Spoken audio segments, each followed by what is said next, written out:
Assalamualaikum students. Today we will discuss optative sentence of direct indirect speech. So what is optative sentence? In optative sentence you express your feelings, wish and prayers.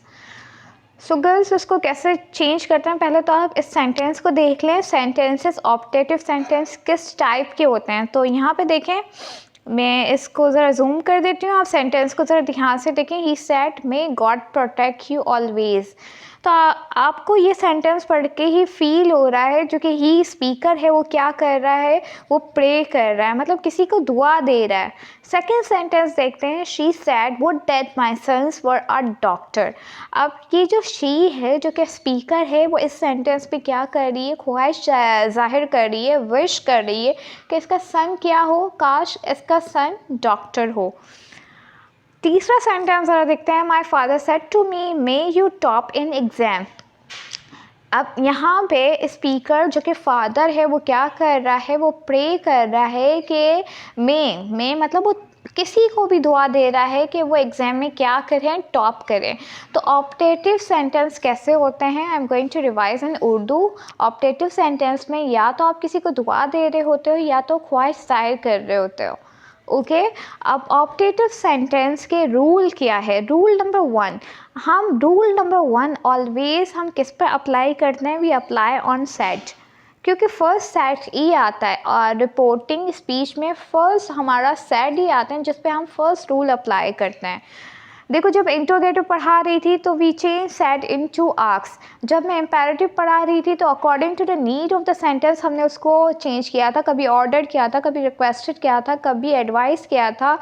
और जब मैं exclamatory sentence पढ़ा रही थी तो उसमें आपने exclaim with Joy या सोरो या सरप्राइज कर दिया था. नाउ क्वेश्चन इज दिस कि आप ऑप्टेटिव सेंटेंस में क्या करेंगे.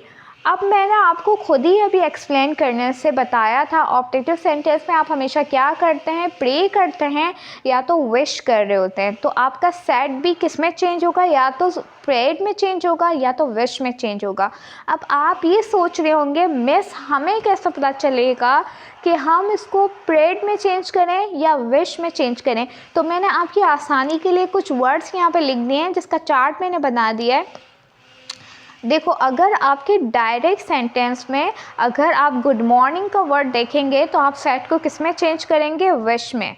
मैं फिर से रिपीट कर रही हूँ. अगर डायरेक्ट सेंटेंस में जैसे कि ऐसे लिखा हुआ है ही सैड गुड मॉर्निंग, तो आप सैड को किस में चेंज करेंगे, you will change into wish. अब आपको सैड देखना होगा कि से लिखा हुआ है या सैड लिखा हुआ है, तो आप विश की भी फॉर्म वही रखेंगे जो से या सैड की फॉर्म है. ओके अब मैं नेक्स्ट पर आती हूँ. Good evening. आप जब भी डायरेक्ट सेंटेंस में गुड इवनिंग देखेंगे you will change said into wish. Good afternoon देखेंगे तो भी विश में चेंज करेंगे. आप ये 3 वर्ड याद रखना, गुड मॉर्निंग, गुड इवनिंग और गुड आफ्टरनून. इसको आप विश में चेंज करेंगे. अदरवाइज़ अगर आप गुड नाइट या गुड बाय या फेयरवेल वाला वर्ड देखेंगे तो आप इसको बैड में चेंज करेंगे. किसको, सैड को. ओके अब नेक्स्ट पर आते हैं. Would that, oh that, oh for. ये 3 वर्ड ऐसे हैं जैसे कि would that, oh that, oh for. ये आई विश भी लिखा हो, यहाँ पे मैं चौथा वर्ड लिखने भूल गई, आई विश. तो ये 4 वर्ड्स जब आपको नज़र आएंगे तो आप इसको किस में चेंज करेंगे, विश में चेंज करेंगे. अब ये वुड दैट और ओ दैट, ओ फॉर आपको कहाँ पे नज़र आएंगे, आपको रिपोर्टेड में इन्वर्टेड कॉमास में नज़र आएंगे. ओके अब डायरेक्ट सेंटेंस में अगर मे या मे गॉड लिखा होगा तो आप इसको किस में चेंज करेंगे, प्रेड में चेंज करेंगे. क्योंकि मे या मे गॉड हम कब कहते हैं, जब हम किसी को दुआ दे रहे होते हैं. अच्छा गर्ल्स, आपने फर्स्ट ईयर में कंडीशनल सेंटेंसेस पढ़े होंगे. कंडीशनल सेंटेंस हमेशा इफ़ से स्टार्ट होते हैं. तो अगर आपको कंडीशनल सेंटेंस भी मिले तो आप इसको किस में चेंज करेंगे, विश. और इसका जो सेकंड क्लोज होगा इसमें आप वुड लाजमी यूज़ करेंगे. अब ज़रा देखते हैं और हम क्या रूल अप्लाई कर सकते हैं. अभी मैंने सिर्फ सेट का रूल बताया है, तो ये सेट के रूल में आप ये वर्ड्स यूज़ करेंगे. गर्ल्स कंफ्यूज बिल्कुल भी नहीं होना, ये बिल्कुल फिक्स मैंने आपको बता दिया कि ये वर्ड्स यूज़ होंगे, तो आपको सेट को इसी में ही चेंज करना है.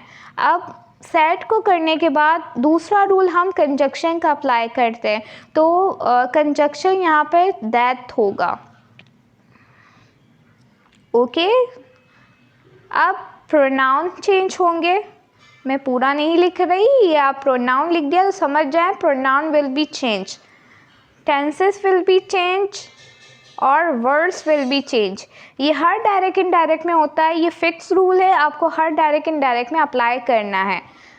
अच्छा, तो यहाँ तक सारे रूल हमने लिख दिए हैं। अब मैं आप ही के सामने सेंटेंसेस को चेंज करूँगी, be with me. First sentence है ही सेड मे गॉड। अब मे गॉड का वर्ड आ रहा है, ज़रा हम ऊपर चार्ट देखें। मे गॉड में हमें सेड को किस में चेंज करना है? प्रेड में। ऑप्टेटिव सेंटेंस बहुत ही ईजी है गर्ल्स, उसमें आपको इतनी मेहनत बिल्कुल भी नहीं करनी पड़ेगी। He prayed up that. अब गर्ल्स एक और रूल जो मैं बताना भूल गई, ऊपर आपको में किस में चेंज करना है? माइट में चेंज करना है। लेकिन आपको ये रूल हमेशा याद रखना है कि दैट कंजक्शन है, तो कंजक्शन के फ़ौरन बाद या तो नाउन आता है प्रोनाउन आता है। तो में ना नाउन है ना प्रोनाउन है, इसलिए हम में को दैट के बाद नहीं लिखेंगे। मैं फिर से रिपीट कर रही हूँ गर्ल्स, मैंने अक्सर आपको क्लास में भी बताया है कि after conjunction we always use noun या प्रोनाउन। तो यहाँ पे नाउन या प्रोनाउन क्या है? देखो गॉड यहाँ पे आप सबको दिख रहा होगा, गॉड यहाँ पे क्या है? नाउन है। तो हमें नाउन मिल गया, तो हम यहाँ पे क्या करेंगे? गॉड। अब गॉड हमने लिख दिया, हमने नाउन यूज़ कर लिया। नाउन या प्रोनाउन के आफ्टर हम हमेशा या तो हेल्पिंग वर्ब यूज़ करते हैं या मॉडल वर्ब यूज़ करते हैं। तो यहाँ पे मॉडल वर्ब आपको मे लिखा हुआ है, तो may will change into might. Got might protect. अच्छा गर्ल्स, मैं आपको एक थोड़ी सी मुझसे गलती हो गई है गर्ल्स, यहाँ पर टेंसेस चेंज नहीं होंगे। जिस तरह से हम इम्पेरेटिव में टेंसेस चेंज नहीं करते, इम्पेरेटिव में हमने टेंसेस क्यों नहीं चेंज किया था गर्ल्स? आपको याद आ रहा है? हम इम्पेरेटिव में कंजक्शन टू लगाते थे, याद होगा सभी कोई। टू के बाद हम कभी भी वर्ब की फॉर्म चेंज नहीं करते थे, फर्स्ट फॉर्म ही रखते थे। तो यहाँ पे गर्ल्स हम हमेशा याद रखें, जब भी मॉडल वर्ब यूज़ होते हैं ना, मॉडल वर्ब कौन कौन से हैं?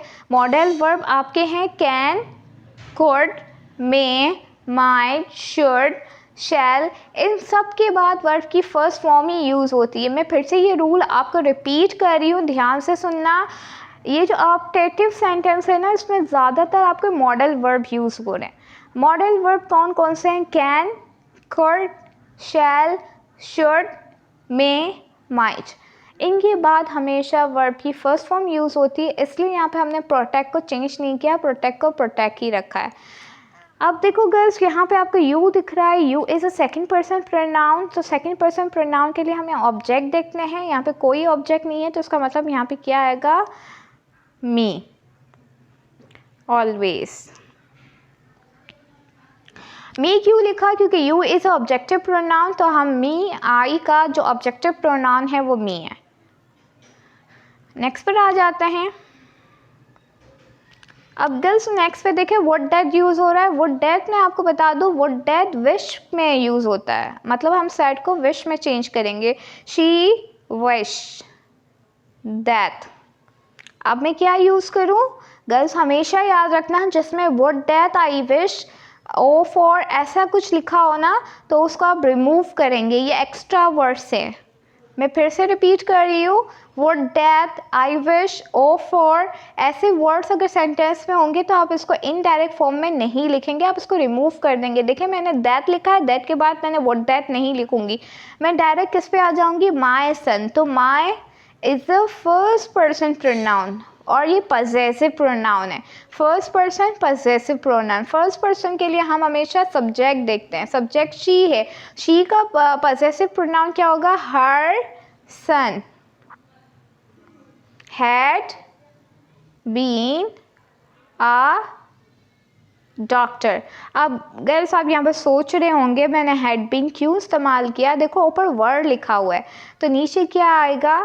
Had been. अच्छा अब नेक्स्ट पर आते हैं, my father.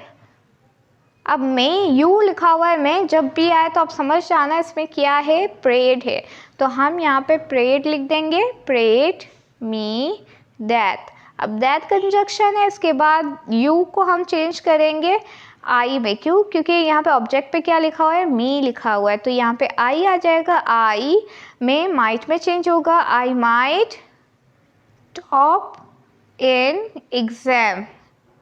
We have done this sentence. Next पर आ जाते हैं।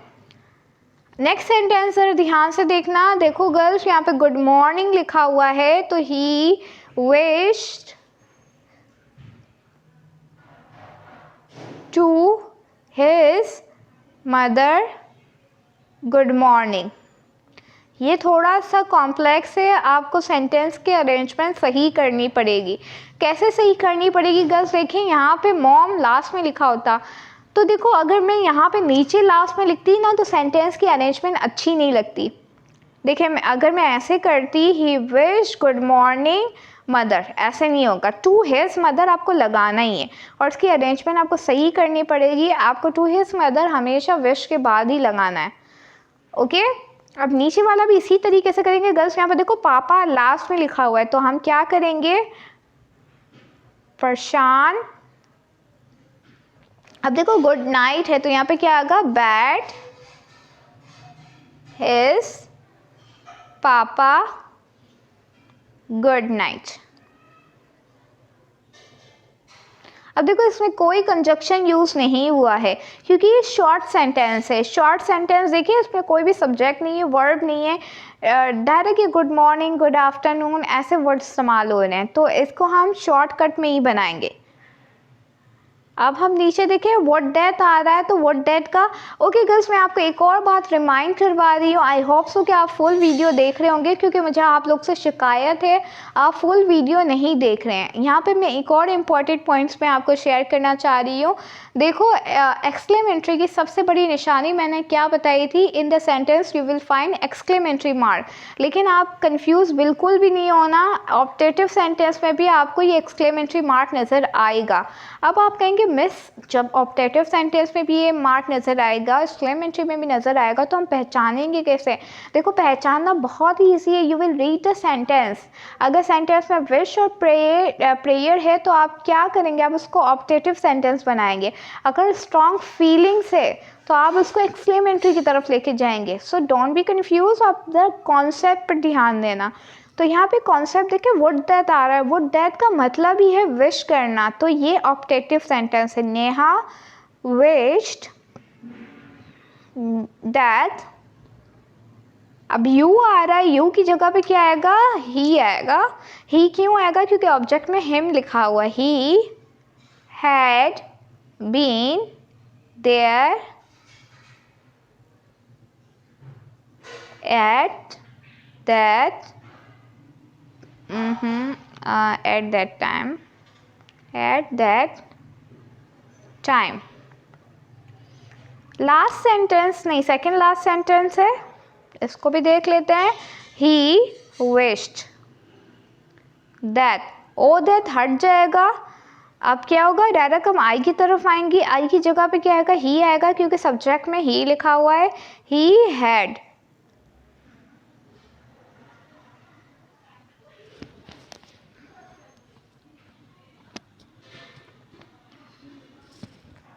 He had the wings. He had। Okay guys ध्यान से देखें, मैं आपको ज़रा बता देती हूँ। देखो हैव क्या है? वर्ब की फर्स्ट फॉर्म है, और हैड क्या है? वर्ब की सेकंड फॉर्म भी होती है, थर्ड फॉर्म भी होती है। अब आप ज़रा सेंटेंस को देखें। इफ़ आई हैड मतलब ओ दैट आई हैड, आई और हैड लिखा हुआ है, तो यहाँ पे आपको क्या लग रहा है ये कौन सा फॉर्म यूज़ हुआ है? ये सेकंड फॉर्म है। Had is the second form, तो हम यहाँ पे हैड कर देंगे। अब आप गर्ल्स सोच रहे होंगे मैंने डबल दफ़ा हैड क्यों लिखा? देखो हैड यहाँ पे एक हेल्पिंग वर्ब है, और दूसरा हैड क्या है? दूसरा हैड मैंने as a third form use किया, क्योंकि हमेशा आपको पता है पास्ट इंडेफिनिट किस में चेंज होता है? पास्ट परफेक्ट में चेंज होता है।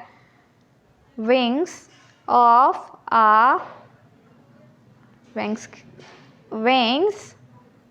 of a bird, ये भी हो गया। she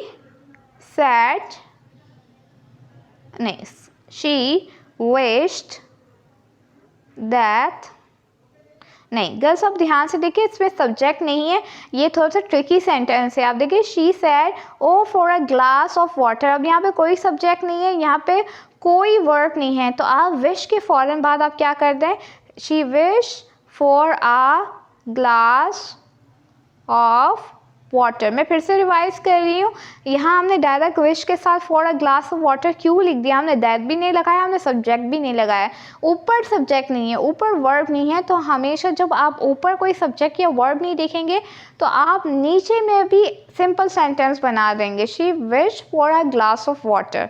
अब आप कहेंगे फोर क्यों लगाया, फोर का मतलब है के लिए, इसने किसके लिए विश की है, इसने ग्लास ऑफ वाटर के लिए विश की है। अब गर्ल्स यहाँ पर हमारा डायरेक्ट एंड डायरेक्ट कंप्लीट हुआ है, लेकिन यहाँ पे एक और आपके सेंटेंस रह गए हैं, जो कि सेंटेंस क्या है, यूनिवर्सल ट्रुथ है। अब यूनिवर्सल ट्रुथ क्या होते हैं, सच्चाई, सच्चाई वाले सेंटेंस क्या होते हैं, जैसे कि देखो ये यूनिवर्सल ट्रुथ का मैं एक बता देती हूँ। यूनिवर्सल ट्रुथ के क्या आपके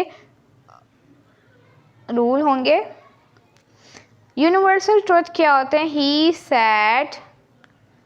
ही said comma God is everywhere.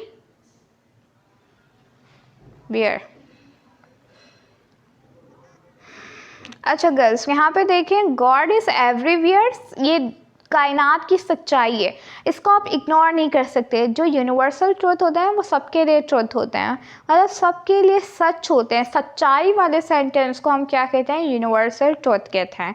तो यूनिवर्सल ट्रुथ का क्या आपका रूल होगा, यूनिवर्सल ट्रुथ में आपको कुछ भी नहीं करना, आपको सिर्फ इन्वर्टेड कॉमास और कॉमा हटाने और उसकी जगह पे दैट लगाना है, ना आपको टेंस चेंज करना है, ना कुछ चेंज करना है, आपको क्या कर देना है, ही सैड। अब यहाँ पे देखें मैं दैट ही लगा रही हूँ, दैट गॉड इज़ एवरीवेयर।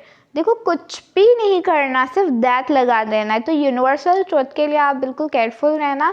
जैसे सन, वी हैव ओनली वन सन, ये भी क्या है, यूनिवर्सल ट्रुथ है। आप देखें दुनिया कायनात की सच्चाई क्या क्या है, उसके साथ आप सिर्फ दैट लगाएंगे कॉमा हटा के, अदरवाइज़ आपको कोई चेंजेस नहीं करनी है। यहाँ पर हम अपने डायरेक्ट एंड डायरेक्ट को कंप्लीट कर रहे हैं। बहुत सारे बच्चों ने ऑनलाइन क्लासेस अटेंड नहीं की है और मुझे पता चल भी जाता है कितने बच्चों ने ऑनलाइन क्लासेस अटेंड की है।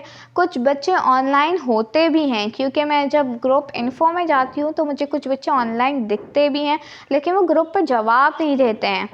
तो अब तो मुझे सबकी फेस भी याद है, सबके नाम भी याद हैं। So be careful, please attend the class. अगर आपको कोई समझ में नहीं आ रहा है, अगर आप चाह रहे हैं मैं इसको लाइव भी बताऊं, तो आप कर सकते हैं, हम लाइव सेशन भी ज्वाइन कर लेंगे।